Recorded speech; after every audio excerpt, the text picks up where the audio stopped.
नमस्कार सर. नमस्कार. 12वीच्या परीक्षा संपल्या आहेत. 10वीच्या परीक्षा आता सध्या सुरू आहेत. कॉपीमुक्तीसाठी अत्यंत कडक अंमलबजावणी सध्या बीड जिल्ह्यात आणि महाराष्ट्रात सुरू आहे. याचा परिणाम विद्यार्थी, पालक यांच्यावर कसा होईल आणि कॉपीमुक्त विषयी तुमचं सध्या मत काय याविषयी थोडं सांगा. 10वी आणि 12वीच्या परीक्षेमध्ये कॉपीमुक्तीच्या बाबतीत शासन आणि प्रशासनाने घेतलेली भूमिका ही स्वागतार्ह आहे. कॉपी हा या शिक्षण व्यवस्थेला लागलेला कलंक आहे. कॉपीमुळे विद्यार्थ्याचंच नाही तर देशाचं, राज्याचं नुकसान होतं. परंतु कॉपीच्या बाबतीत घेतलेली प्रशासनाची भूमिका ही आडमुठी आहे. कॉपी बंद झाली पाहिजे हे जसं शासनाचं मत आहे, प्रशासनाचं मत आहे, तसं शिक्षकांचं देखील मत आहे. शिक्षक या बाजूचे नाहीत, परंतु कॉपीला जबाबदार धरून केवळ शिक्षकांवर गुन्हे दाखल करण्याची जी प्रक्रिया सुरू आहे किंवा जे काम सुरू आहे ते अतिशय निषेधार्ह आहे. यामधून चुकीचा संदेश जातोय. म्हणजे कॉपीची कुप्रथा जी सुरू आहे किंवा कॉपी जी बोकाळलेली आहे त्याला केवळ शिक्षकच जबाबदार आहे का? तर नाही. तर याला सर्वच घटक जबाबदार आहेत. शासन जबाबदार आहे, प्रशासन जबाबदार आहे, पालक जबाबदार आहे आणि सगळ्यात महत्वाचं म्हणजे तो विद्यार्थी जबाबदार आहे. या सर्व घटकांनी एकत्र येऊन कॉपीला आळा घालण्याचा प्रयत्न केला पाहिजे. परंतु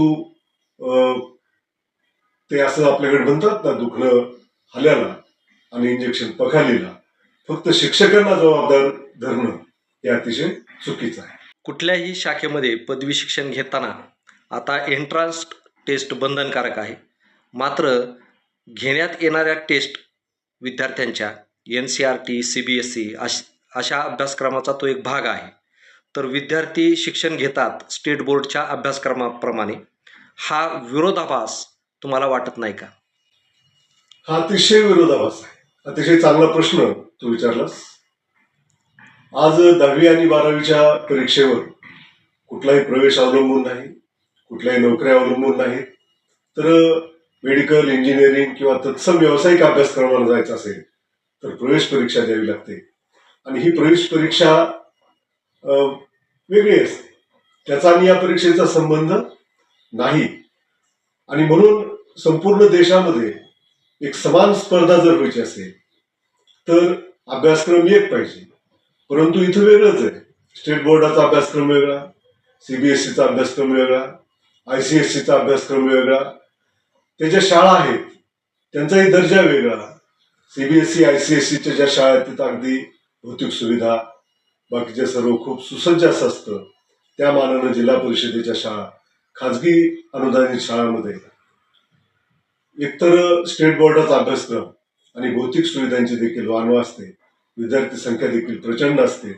आणि अशा विषम परिस्थितीमध्ये स्टेट बोर्डाच्या विद्यार्थ्यांना थेट CBSE, ICSEच्या मुलांबरोबर स्पर्धा करायला लागणं ही चूक आहे.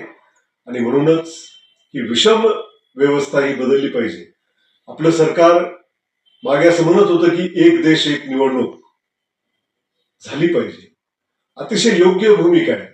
परंतु मला असं वाटतं की एक देश, एक शाळा, एक कॉलेज आणि एक अभ्यासक्रम का नको? तसं जर असेल म्हणजे अगदी कामगाराचा मुलगा असेल किंवा अंबानीचा मुलगा असेल, तो जर एकाच शाळेत असतील, एकाच महाविद्यालयामध्ये शिकत असतील, एकाच अभ्यासक्रमासाठी त्यांना प्रवेश असेल तर खऱ्या अर्थानं स्पर्धा निर्माण होईल. आणि सामान्य परिस्थितीचे विद्यार्थी देखील मग त्या टेट परीक्षा असतील, नीट असेल यामध्ये स्पर्धा करू शकतील.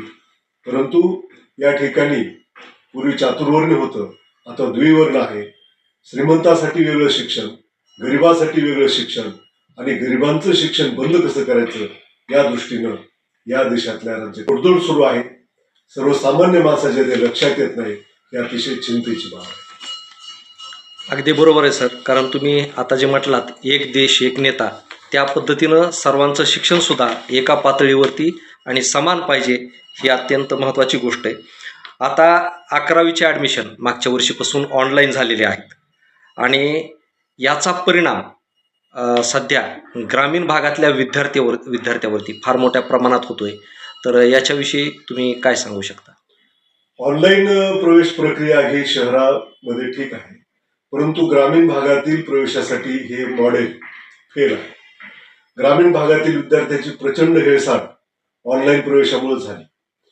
ग्रामीण भागात एखादं कॉलेज असतं, त्या परिसरातले विद्यार्थी त्या महाविद्यालयामध्ये 10वीच्या नंतर प्रवेश घेत असतात, परंतु ऑनलाईन प्रवेश घेताना वेगवेगळे ऑप्शन द्यायचे असतात आणि मग जवळच्या महाविद्यालयात जर प्रवेश मिळाला नाही तर गोरगरिबाचे विद्यार्थी दूरपर्यंत, शहरापर्यंत किंवा मोठ्या शहरापर्यंत जाऊ शकत नाही.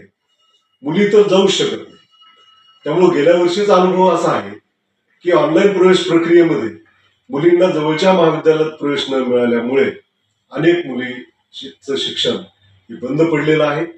म्हणून कुठलाही विचार करताना, कुठलंही धोरण राबवताना ते विचारपूर्वक राबविलं पाहिजे, गांभीर्यानं राबवलं पाहिजे. ग्रामीण विद्यार्थ्याचं शिक्षण उद्ध्वस्त करणारं हे ऑनलाईन धोरण आहे. म्हणून प्रवेश प्रक्रिया ही त्या त्या विभागापुरती राबवली पाहिजे, त्या महाविद्यालयापुरती राबवली पाहिजे. ग्रामीण भागामध्ये ऑनलाईन प्रवेश प्रक्रिया ही कुचकामी आहे. मग एवढं सर्व होऊन सुद्धा पालकांनी याच्याविषयी एक अवाक्षर देखील काढलेलं नाही किंवा आमच्या मुलांचं शिक्षण बुडतंय, मुलींचं शिक्षण बुडतंय. कारण ग्रामीण भागामध्ये ऑनलाईन प्रवेश जर झाली तर मुलींसाठी हॉस्टेलची सोय नाही, त्यांना ये जा करण्यासाठी अपडाऊनसाठी वाहतुकीची साधनं नाहीत. म्हणून हे ऑनलाईन शिक्षण तर रद्द झालंच पाहिजे. परंतु या सर्व प्रक्रियेमध्ये पालक कुठंतरी कमी पडतोय आणि पालकांची भूमिका कमी पडते असं तुम्हाला जाणवतं का? पालकांची भूमिका अतिशय कमी पडते. एक काळ असा होता की सरकारनं लोकांच्या विरोधात जराशी भूमिका घेतली तर लोक रस्त्यावर उतरायचे, आंदोलन करायचे. आता महागाई इतकी वाढलेली आहे, बेकारी इतकी वाढलेली आहे, शिक्षणामध्ये इतकी विषमता आहे, सरकारी शाळा बंद पडतायत, सार्वजनिक व्यवस्था, शिक्षण व्यवस्था संपुष्टात